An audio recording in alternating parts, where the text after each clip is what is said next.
Halo,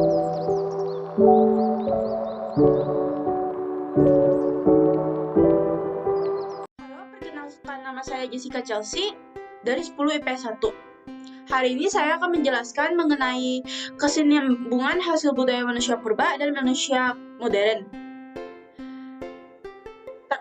Tradisi peninggalan masa praaksara telah mengalami pergeseran dan perkembangan berkat perkembangan ilmu pengetahuan dan teknologi. Namun, sebagian kecil masih bertahan dalam pola dan bentuknya yang asli atau mengalami kesinambungan. Berikut warisan-warisan kebudayaan atau tradisi manusia masa praaksara yang masih dipraktikkan di Indonesia. Yang pertama ada tradisi gerabah. Tradisi gerabah yang tercatat dalam sejarah telah berkembang sejak ratusan ribu tahun yang lalu, yaitu pada akhir zaman Mesolitikum dan pada awal zaman Neolitikum.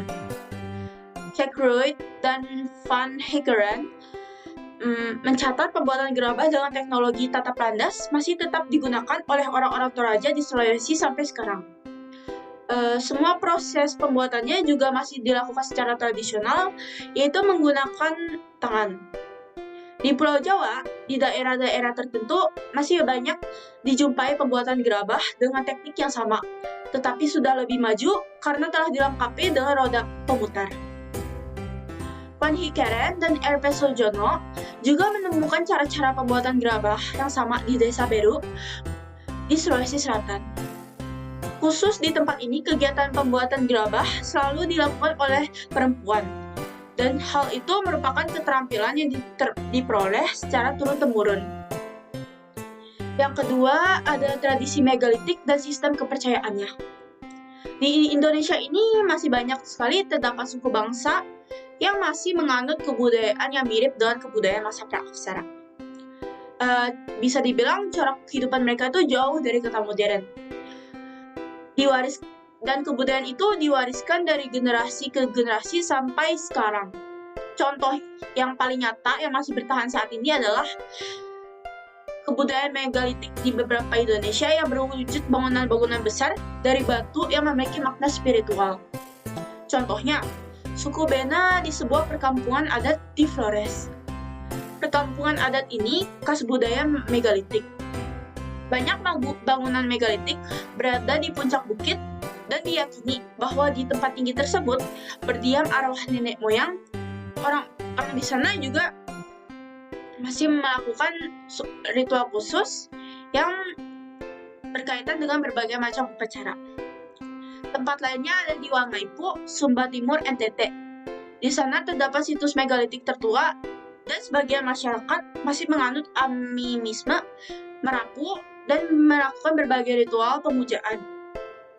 Di bawah Matuluo, Nias, juga terdapat sebuah bukit yang memiliki sejumlah rumah adat dan terdapat bangunan megalitik di tengahnya untuk ritual lompat batu.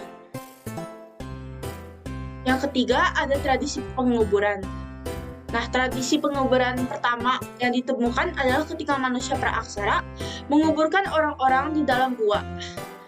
Tempatnya yang gelap, seperti gua, menyimbolkan ketakutan mereka terhadap adanya kekuatan supernatural. Setiap peristiwa kematian, dilakukan upacara tertentu untuk memuluskan perjalanan orang yang sudah meninggal tersebut. Penguburan di dalam gua-gua umumnya memperlihatkan posisi mati dalam kondisi terlipat. Dan hal itu memiliki makna, sebuah proses kelahiran kembali menuju sebuah kehidupan yang baru. Ada berbagai macam cara penguburan peninggalan budaya megalitik di Indonesia, yaitu penguburan langsung dan penguburan tidak langsung. Yang pertama ada penguburan langsung. Penguburan ini dilakukan tanpa menggunakan wadah kubur, dan posisi orang yang mati tersebut bisa berbagai macam. Yang kedua ada penguburan tidak langsung. Penguburan ini dilakukan dengan menggunakan wadah seperti tempayan atau guci keramik. Yang terakhir, ada tradisi bercocok tanam. Tradisi bercocok tanam merupakan tradisi tertua dalam sistem mata pencaharian manusia sejak masa praaksara. Nah, sejumlah tradisi bercocok tanam manusia masa praaksara ini juga dapat ditemukan, di antaranya tradisi bercocok tanam yang dilakukan oleh orang-orang Baduy. Meskipun letaknya tidak terlalu jauh dari kota, masyarakat ini masih mempertahankan kehidupan yang bisa dibilang cukup jauh dari kota modern. Dalam mengolah tanah pertanian, mereka masih taat dengan pikukuh. Pikukuh yang memiliki arti yaitu kepatuhan terhadap adat. Objek kepercayaan masyarakat Baduy adalah arca domas. Jika ada upacara ritual, hanya para pemuka desa diperkenankan mendekati areal tersebut. Contoh lainnya sistem ladang berpindah pada masyarakat Dayak Meratus.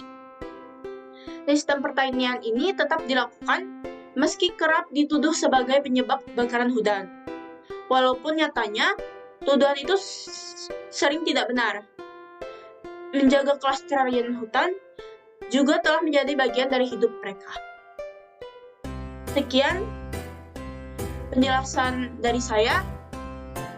Terima kasih.